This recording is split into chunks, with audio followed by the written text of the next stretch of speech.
Hi, welcome to మనం TV. మనం TV ఉంది మన కోసం. నేను మీ జర్నలిస్ట్ మనోజ్. వైజాగ్ యువతి గాయత్రి అనే ఒక వివాహిత ఉత్తరాఖండ్లో నిజంగా చాలా దురదృష్టకరమైన ఒక చావుని ఆవిడ చూడటం జరిగింది. సో ఈ కేసులో భర్త శ్రీచరణే ఆ అమ్మాయిని అత్యంత దారుణంగా చంపాడు అనేది ఇక్కడ గాయత్రి వాళ్ళ అమ్మా నాన్న వర్షన్. సో వాస్తవానికి ఏం జరిగింది అనేది మనం మాట్లాడుకుంటే సరిగ్గా 3 రోజుల క్రితం వీళ్ళు ఉత్తరాఖండ్ వెళ్ళారు. సో కాల్డ్ హనీమూన్ ట్రిప్ పేరుతో వెళ్ళారు.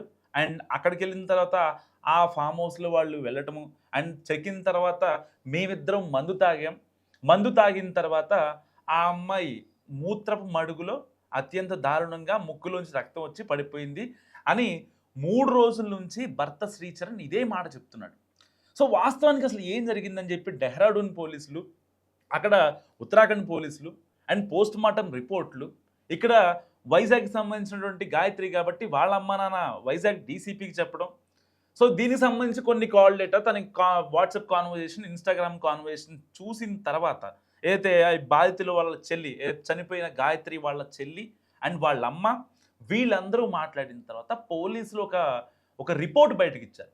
సో అదేంటంటే వాస్తవానికి ఈ యొక్క శ్రీచరణ్కి గాయత్రికి 2025 నవంబర్ 15వ తారీఖున పెళ్ళయింది. సో పెళ్ళైన తర్వాత ఇప్పుడు హైదరాబాద్లో ఉంటున్నారు, అంతా బాగానే ఉంది. హైదరాబాద్లో కూడా దాదాపుగా ఒక 3-4 నెలలు ఉన్నారు. అండ్ దాని తర్వాత ఇక అనుమానం స్టార్ట్ అయిపోయింది గాయత్రి మీద శ్రీచరణ్కి. సో ఆ అమ్మాయి బ్యాగ్లో, హ్యాండ్ బ్యాగ్లో, క్యారీ బ్యాగ్లో జీపీఎస్ ట్రాకర్లు పెట్టడం, ఎక్కడికి వెళ్తుంది ఏంటని తెలుసుకోవడం.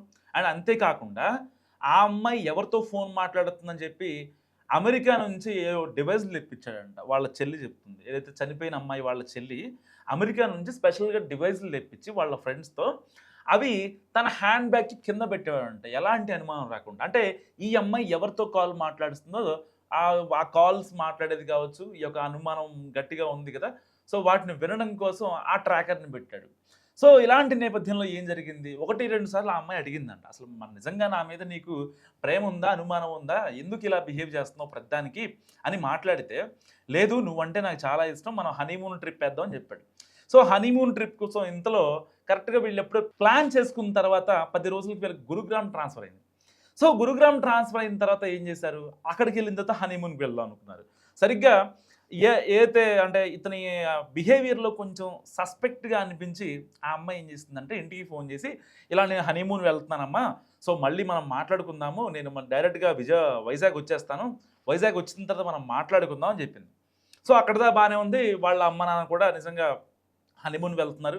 సో వీళ్ళ మధ్యలో ఉన్న కొన్ని గ్యాప్స్ ఏవైతే ఉన్నాయో అవి సెట్ అయిపోతాయి, ఎలాంటి ఇబ్బంది ఉండదు అనుకున్నారు.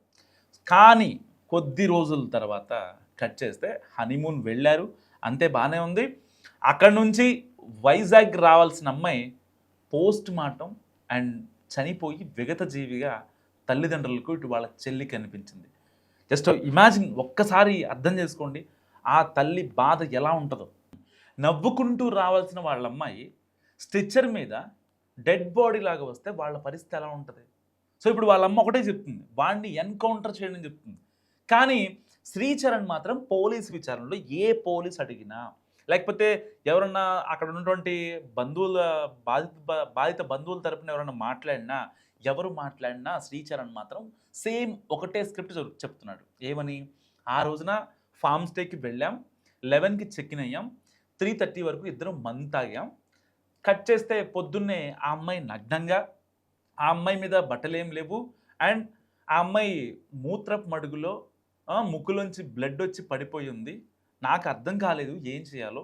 సో వెంటనే ఆ ఫామ్ స్టే వాళ్ళకి చెప్పాను, కట్ చేస్తే వాళ్ళు పోలీసులను పిలిచారు. సో పోలీసులకు అన్ని రకాలుగా నేను సహకరిస్తున్నా అని నంగనాచి కబుర్లు చెప్తున్నాడు. ఇద్దరు వెళ్ళినప్పుడు నిజంగా ఆ అమ్మాయి ఏదో అంటే ఒక లైఫ్ మీద విరక్తి చెందినటువంటి పర్సన్ కాదు. 27 ఏళ్ల సాఫ్ట్వేర్ అంటే ఏంటి, కొత్తగా పెళ్లి చేసుకుంది, ఒక లైఫ్ని చూద్దామనుకుంది, తర్వాత పిల్లలు, ఫ్యామిలీ అంతా, అంటే తన జాబు అది ఇది, ఇక తనకు సరిపోద్ది. ఏదో 40-45 ఏళ్ళు పెళ్ళి అయిపోయి లైఫ్ మీద విరక్తి పుట్టిన వాళ్ళైతే కాదు కదా.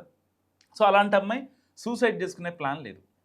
సో ఒకవేళ సూసైడ్ చేసుకునే ప్లాన్ ఉంటే ఆ భర్తతో ఉన్నటువంటి ఇబ్బందుల్ని మొత్తం హనీమూన్ వెళ్తే సెటరేట్ అయిపోతాయి, సో తను చెప్పినట్టుగా వింటున్నా, ఇబ్బంది ఏమి ఎక్కడా లేదు. తనకేమన్నా కొంచెం కొంచెం అనుమానం ఉంది. ఆ అనుమానం కూడా సెటరేట్ అయిపోతుంది అనే ప్లేస్‌లో తాను కూడా హనీమూన్ వెళ్ళాల్సిన అవసరం లేదు. నిజంగా గనక తన మాట వినకుండా ఉంటే. అండ్ ఆ అమ్మాయి వెళ్ళింది, తనతో మాట్లాడింది. అండ్ అంతా సెటరేట్ అయిపోయిన తర్వాత ఇక్కడ శ్రీచరణ్ దొరికిపోయిన పాయింట్ ఏంటంటే, సో ఇక్కడ ఆ అమ్మాయి మందు తాగింది అని చెప్పాడు. కానీ పోస్ట్ మార్టం రిపోర్ట్‌లో ఆ అమ్మాయి మద్యం సేవించినట్టు ఎక్కడా కూడా రాలేదు. అంటే ఆ రోజున మద్యం సేవించడానికి అక్కడికి తీసుకెళ్ళాడు. అండ్ దాంట్లో ఇంకేమైనా టాబ్లెట్స్ ఏమన్నా ఏసాడా? లేకపోతే ఇంకా ఆవిడనేమన్నా ఇబ్బంది పెట్టాడా? అనేది మరి కాసేపట్లో తెలియాల్సినటువంటి వాస్తవం. ఎందుకంటే ఇక్కడ పర్టిక్యులర్‌గా కొంతమంది ఆ అమ్మాయికి టాబ్లెట్లు వేసాడనో, ఇంకోడనో మాట్లాడుకుంటున్నారు. సో, మరి ఇలాంటి నేపథ్యంలో ఆ అమ్మాయికి ఇంకేమన్నా టాబ్లెట్స్ కలిపాడా? లేదా? అనేది ఇప్పుడు తెలియాల్సి ఉంది. సో, ఏది ఏమైనప్పటికీ అంటే కేవలం ఆ అమ్మాయి మీద ఒక అనుమానంతో ఈ శ్రీచరణ్ చేసిన వికృత చేష్టలకు నిజంగా గాయత్రి అనే ఒక ఇన్నోసెంట్ ఇప్పుడు బలైపోయిన నేపథ్యం. సో, ఎవరైనా అంటే మీలో ఎవరైనా పెళ్లి చేసుకోవాలి అని అనుకున్న వాళ్ళు ఎవరైతే ఉంటారో, మిమ్మల్నిగా అర్థం చేసుకొని, మీతో లైఫ్ లాంగ్ ఉండి, మీ సాధక బాధల్ని షేర్ చేసుకొని, మీ యొక్క ఎమోషన్స్‌ని అర్థం చేసుకొని, మీ యొక్క స్ట్రెస్‌ని కంట్రోల్ చేసే వాళ్ళతోనే మాత్రమే ఉండండి. అంతేగాని పిచ్చి పిచ్చిగా చేసుకుంటూ, అనవసరంగా ఇంట్లో వాళ్ళకి కడుపు కోత మిగిల్చకండి. సో, అంటే ఇప్పుడు శ్రీచరణ్ ఇంకో 4 రోజుల తర్వాత ఈ కోర్టులు, కేసులు అన్నీ బయటకొచ్చేస్తాడు. ఇబ్బందేం లేదు. తనకి తెలిసిన లాయర్లు ఉంటారు వాళ్ళ ఫ్యామిలీకి సంబంధించి. సో, బాధపడేది ఎవరు? అమ్మాయి తరపున. అంటే ప్రతి కేసులో అమ్మాయి, అబ్బాయి అని కాదు. ఎవరైనా సరే. అంటే జెండర్ ఈక్వేషన్స్ ఏం లేవు బేసిక్‌గా. సో, ఎవరైనా స్ట్రాంగ్‌గా ఉండాలి. వాళ్ళ ఫ్యామిలీ కోసం వాళ్ళ అమ్మా, నాన్న అంటే ఇక్కడ అమ్మాయి అంటే ఆ అమ్మాయి కావాలని చనిపోలేదు. ఆ అమ్మాయిని చంపేశాడు. అక్కడ కనిపిస్తున్న వాస్తవం. సరే నిజం అనేది ఇవాళ కాకపోయినా రేపైనా బయటకొస్తది. నిజం ఎప్పుడు దాగదు. సో, అమ్మాయిలు గాని, అబ్బాయిలు గాని మీరు తీసుకునే ఒక పెళ్లి డెసిషన్ అనేది చాలా ఇంపార్టెంట్. సో, ఎట్టి పరిస్థితిలో ఎవరిని పడితే వాళ్ళని పెళ్లి చేసుకొని అనవసరంగా మీ లైఫ్‌ని మాత్రం స్పాయిల్ చేసుకోకండి. చూస్తూనే ఉండండి మనం టీవీ.